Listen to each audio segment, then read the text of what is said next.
So welcome to Northern Powerhouses, our business success stories series of interviews where we discuss with local business leaders their backgrounds, their successes, their challenges, and what's really driving them forwards. And this afternoon, I'm delighted that we have with us Simon Young, who's the owner at Aysgarth Chartered Accountants. So Simon, firstly, thanks for taking the time to talk to us today. And if you'd like to introduce yourself and Aysgarth to the audience, what you do and how you help people, that would be wonderful. Right, thanks, Chris. Yeah, so my name's Simon Young, and back in March 2012, I set up Aysgarth Chartered Accountants in Leeds, wanting just to be a bit more customer focused and looking after clients, putting clients' interests first. And since then, it's just been a fantastic journey. Every year, the business has grown. I'm no longer having to do everything. I've got staff members on board, and it's best thing I've ever done. We look after a fantastic set of ever increasing clients, and just sorting them out and keeping them on the straight and narrow, and just helping them, in their business world and their business development. It's really enjoyable, really rewarding. Wonderful, absolutely great. I can hear the passion coming across already.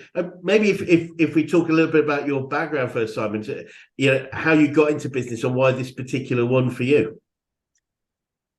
So I'm a qualified chartered accountant. I spent a number of years. Well, I trained and spent a number of years with a small independent practice of chartered accountants in Leeds. I left that to join one of our clients and was like the financial director for a number of years of a medium business, and went on to another business after that, and then saw an opportunity and returned to the firm of accountants I trained with, and we got taken over by a national firm, and then I joined a sort of a regional firm. And I just sort of sat back and I'd realised that I had an awful lot of good experience, and was sometimes getting a bit frustrated by the way other people were telling me I had to do things. So it was just grabbed an opportunity that came our way, and set up Aysgarth.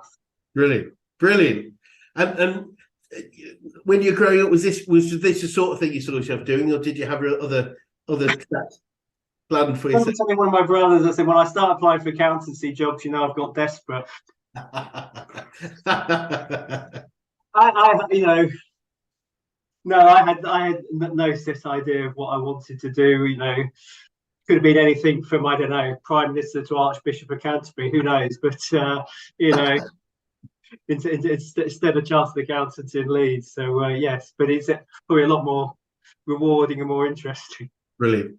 Absolutely brilliant. I love it. I think most people don't really know what they want to do to probably ever in many cases, but it's we've rather, it's interesting doing this. I've asked that question many times now, and I've had lawyers that are now running garden centres. I've had accountants that are musicians that are now accountants. I've had various different things, and it's great. I think the most important thing, as long as we enjoy what we're doing, that's got to be number one. So obviously you've been running for quite a long time now. What are some of the biggest issues you've had to overcome over that period, Simon?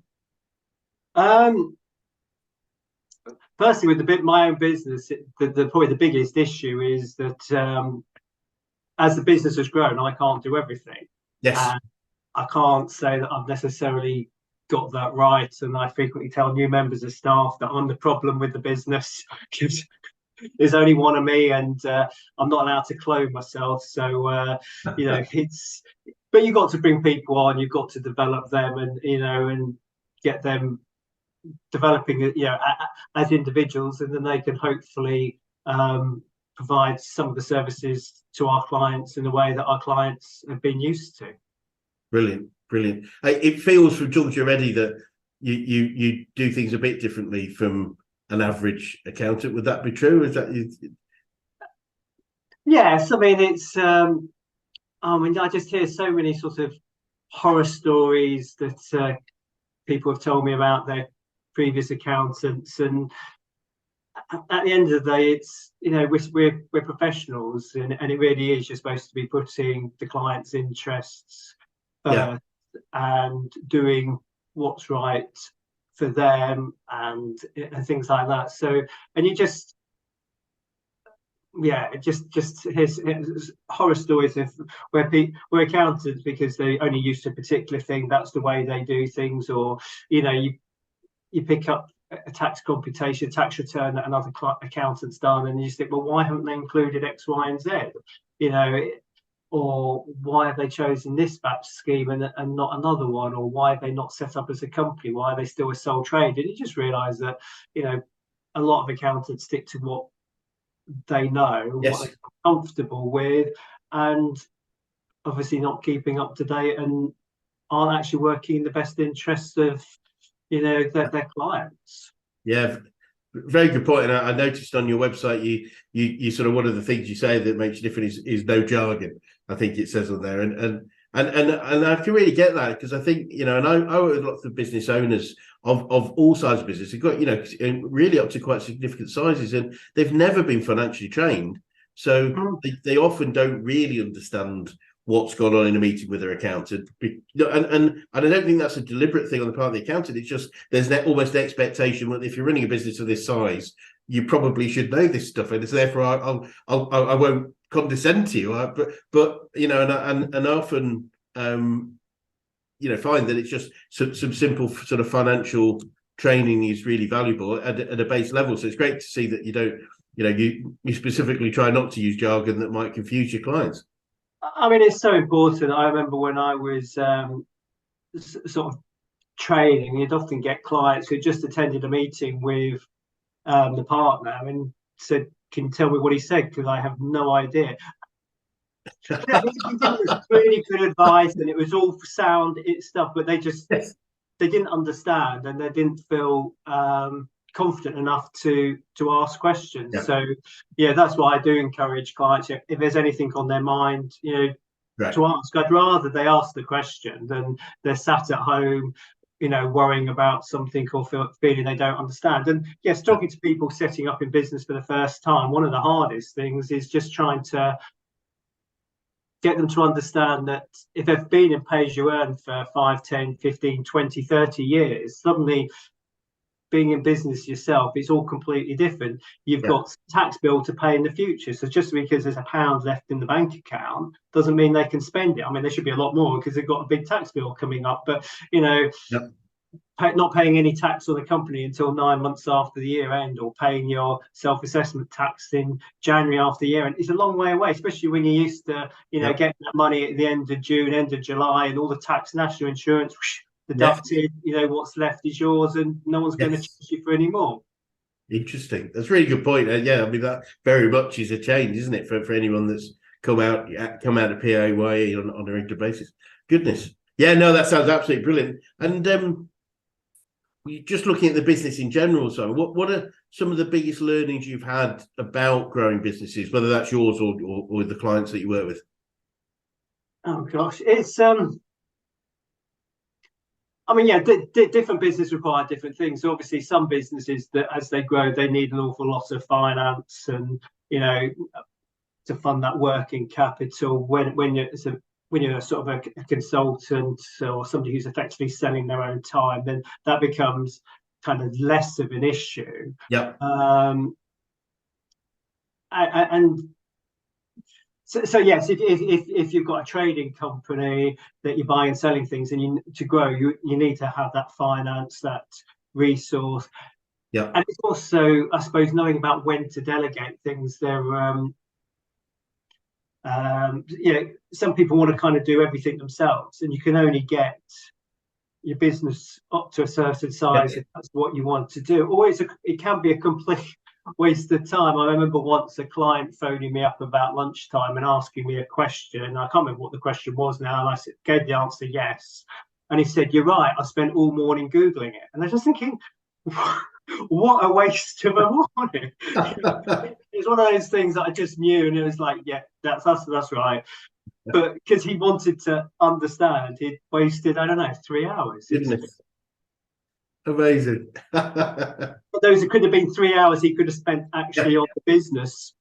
Yeah, I guess it is, having the right people around you to give you the right advice, because it is a waste of time learning everything about everything to move forward, isn't it? That's why advisors are so valuable, I think. Yes.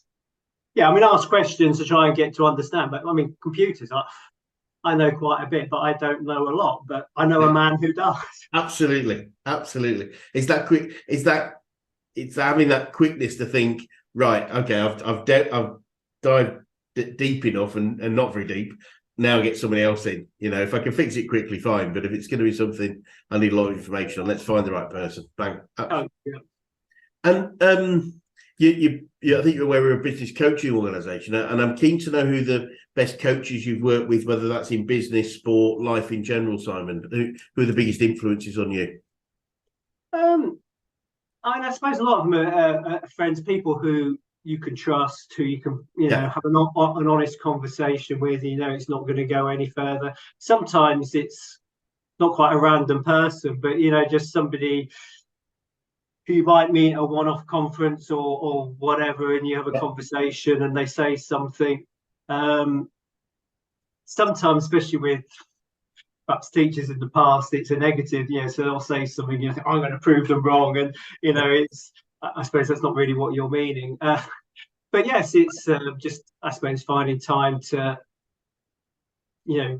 have that honest conversation and, listen, speak, and just try, take it forward and apply what you've learned, because none of us can know everything. And yes, yeah. some suggestions might not be right for you, but sometimes you do need a fresh pair of eyes just Yeah. looking in and stating the obvious. Yeah, yeah. I mean, that's what we find a lot. But go back to your point. Even challenges, it can be great coaching if that's what the person needs at that point to go. Yeah, I'm not sure you can. That can be the perfect thing. Because it's if the person jumps to a challenge, they do things. And in interviews I've done on here, a number of people have said, I founded the business because I was told I wouldn't be successful. In fact, one of the most successful people I work with now, she was pretty much told she wouldn't be able to grow a business of this, and there's nothing stopping her at the moment. I must admit, I'm probably a bit like that. So I remember when I was applying to go to university, I had what seemed like a very high grade offer. And I remember talking to one of my teachers saying, is it possible I can get, I think it was, this was before grade inflation, so can I get a B in history? And I said, is it possible I can get a B in history? He said, well, yes, it's possible. That kind of like fired me up to not only to make it possible, to make it actually happen, and it did. But if perhaps he'd responded in a slightly different way, would I have been motivated enough to sort of prove that yes, I was going to do it? Who knows?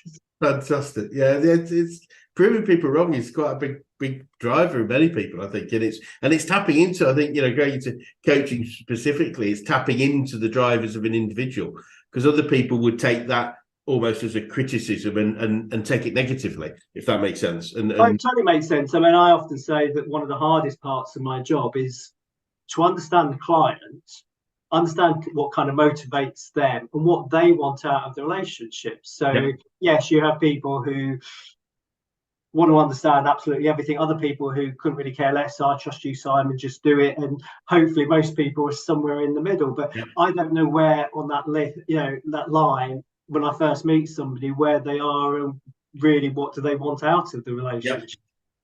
yeah. So yes, finding out what motivates somebody, what they need to do. Some people you need to give them a deadline, and other people are just hyper organized and can't understand why we haven't got things finished 5 seconds after they've given it to us. Yes, yeah, it's nuts sometimes, isn't it? I've worked with a few accountants over time, and it's the clients are quite different, aren't they? They're from demanding to very undemanding, and then demanding, and different things. And are there any sort of? I love to pick up quotes and sayings. Are there any favourite quotes or sayings that you find yourself using a lot, Simon, in the day-to-day world?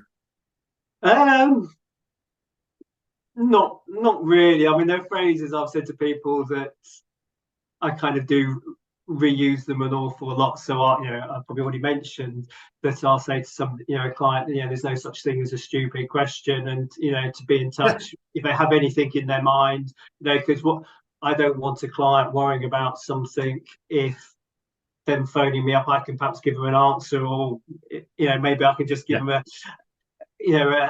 ear and a positive, sort of feedback and encouragement, even if I don't necessarily know the answer. But what I don't want are clients just sat at home getting depressed or worried over something that they could just ask. Sometimes I wish for some clients I hadn't said there's no such thing as a stupid question, but the majority of people, take it the way I mean it. So I mean, I think it's great, isn't it? Because you're making people feel comfortable and at home asking you questions, because it is. I think we did. We talked a little bit about jargon. We can appear to be. Being in effect approachable is probably not quite the road, but it is that. Look, you can ask me anything, because I'm not going to prejudge what you do or don't know. And I do, as you said, I've found many business leaders that aren't particularly financially educated to a level where you would expect to be, perhaps from the success of the business. But so being approachable and allowing people to ask those questions is so important. Yes, no, totally. Brilliant. And what would you say over your career, and especially over the running your business, have you learned about yourself, Simon? Oh gosh, that's a good one. I suppose running a business, it was the fact that I was able to do it, because you do have people, especially in in accountants, in larger practices, where they've got the partners who they want to keep there, and they don't want managers going off somewhere else. So it's kind of convenient for those partners to keep the managers in a box and know they'll be really good at doing what they're doing, but they don't want them to do any more because there's no space in that practice, but they don't want to lose them. So, I suppose putting aside some of the sort of kind of negative comments and just notice, looking back now over 11 or 12 years or whatever, thinking, oh gosh, this is probably the most successful thing I've ever done. But thinking, when I started, having on a Saturday morning when I could stop and think about things, having knots in my stomach and thinking, oh my goodness, how's the mortgage going to get paid? But everything was fine. Everything, you just work hard and do what you think is right, and obviously that appeals to people, when you get more clients and customers accordingly. Yeah. That's great. And looking forward, what does the future look like for you guys, and what challenges might you face, if any? I mean, the challenges are, again, bringing on more staff at the right time with the right capabilities.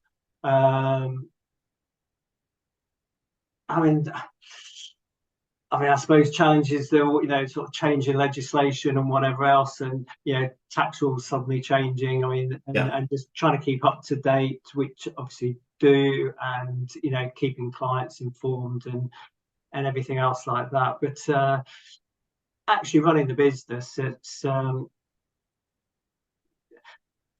we have accountants. I could meet two potential clients today, one who needs a set of accounts filing by the end of the month, in which case I'd probably say to them, we're unable to help you, and another one who just wants to set up a new business, and the first set of accounts won't be prepared for 18 months. And you kind of have to, between those two extremes, just sort of kind of keep everything balanced. And clients will always retire or sell out or whatever, and or go and get a pay-as-you-earn job or whatever. So you constantly need to be winning new work to build up for the work that just because of a life cycle where what people want to do that will drop off. So but you can never get that balance right. You can I know firms of accountants won't take any more clients on, and people do, when they phone up, potential clients do phone up and say, are you taking business on? It's like, well, yes, next stupid question. We might not be the right accountant for them. And learning to say no is quite a liberating thing, so difficult at times. But yes, just keeping sort of more new clients coming in order to that's a balancing act that I can't say I've always got right. No, it's a tricky one. It's refreshing that you do look at whether or not you're right for them and they're right for you, because there's so many businesses, including my own. I still could visualize one or two of the. I always say to people, it's really funny that a crappy prospect doesn't become a great client just because they become a client. If they're a crappy prospect, they're probably going to be a crappy client. So, but we often in a sales mode have this desire to bring on as many people as we can, but having that sense to disqualify people or help them to qualify themselves out from us, we're not right for you and you're not right for us, is so sensible. But it can be quite difficult. I don't know how easy you came to that. Was it something that you had to develop over time? Was it from a set of learnings, or have you always been good at sort of qualifying people out? I've not always been good at qualifying people out, but I suppose when I first started, I tended to look after limited companies and didn't have many sole traders. So when a mobile hairdresser contacted me, as I said, well, we might not be the right firm of accountants for you. I've had a couple of introductions to people who were one person who had to sell a huge number of properties, so there was a load of capital gains tax calculations to do, but they were to pay fines. And I won't go into what. Right, okay. And it was just, I thought about that for 24 hours. Actually, did discuss that with some of my good friends, and one gave me just a piece of advice that kind of summed it all up. And I walked away from that opportunity. And then there's other ones where somebody's got a structure in place that is perfectly legal, but it's not what I would recommend. And so they'd somehow created about 5 or 6 companies, which would have been loads of money for us, but they were leaving their previous accountant because they were charging too much. But they're probably charging too much because somebody created this ridiculous structure that, unless you knew what you were doing, would mean lots of professional hours spent working on it, hence large accountancy bills. So it was one where I didn't particularly rush to do a quote, and they and then did send one, and quite happily left it to that. Brilliant. And I'm keen to know what you'd say to anyone that was thinking of going into business right now, Simon.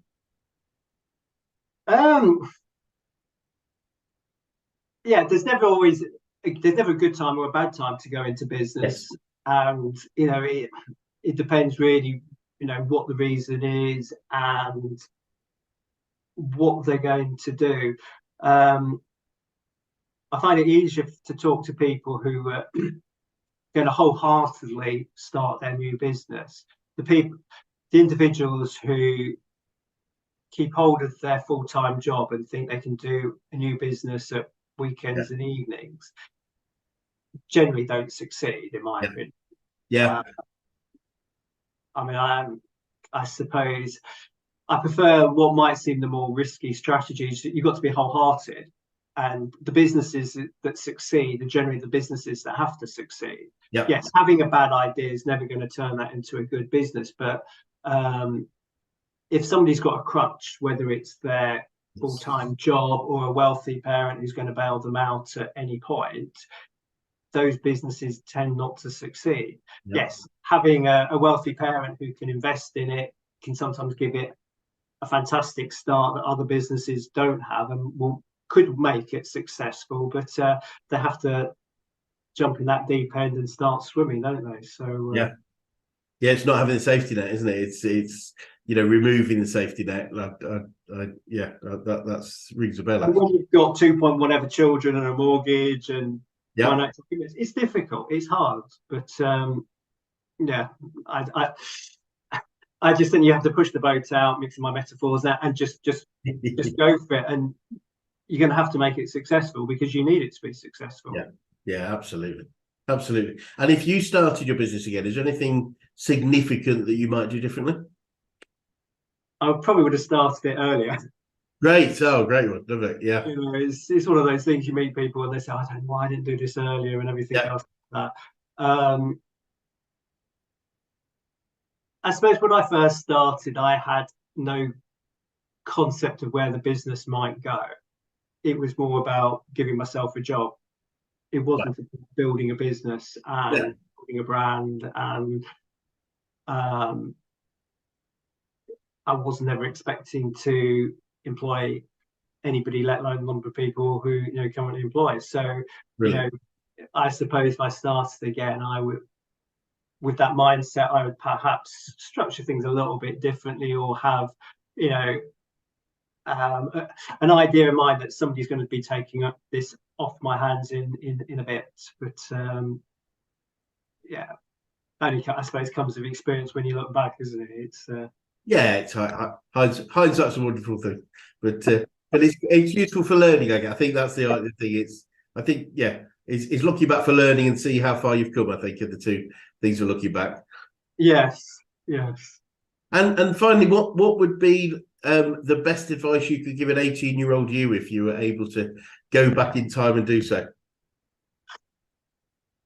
Well, yes, don't listen to negative advice, and dream big and think big. And you do have the talents and the abilities. Yes, you might need to learn stuff in the future, but imposter syndrome isn't something for you. Brilliant. You can do it. It's interesting. I think over 50% of the people I've spoken to during these interviews would say imposter syndrome is something that's been a challenge for them over time. I think it is quite a common thing, isn't it, for so many people? Well, yes, we're so used to sort of looking up to these great people who inspire us, people who perhaps we're slightly in awe or fear of, and then suddenly think, oh gosh, I'm now that person. Yes. How did that happen? And why on earth did they put me on that pedestal? And absolutely love it. It's interesting. We get business owners together on a monthly basis, and one of the things we do and always do is celebrations. What's one thing that you celebrate this month? And it's just great to see people sharing, and then people going, that's amazing, and then I did things they didn't think were particularly great, they're just that's the very thing I think of, and it's so great to get that feedback, isn't it, that I am doing well, and I am that person that used to that could be on a pedestal or anything. But that's wonderful. Well, Simon, thank you so much for your time this afternoon. It's been really fascinating, and I can see, how your successes have developed over time. But for anyone that's watching that would like to get in touch with you or the company, what would be the best way to do so? Well, yes, look at our websites. That's aysgarthaccountants.co.uk. There's a contact form. There's our phone number. You can send an email from there. That's probably the best place to start. I mean, if you want to search for Leeds accountants, we do have the most Google reviews for Leeds Central accountants. 5 stars, I saw. That was pretty cool. Yes, all 5 stars. Very well done. Fantastic. Again, thanks so much for your time this afternoon, and it'd be great maybe to swing by in another 6-12 months and just see how things are going. Chris, it'd be a pleasure. Thank you very much. Yes. Thank you.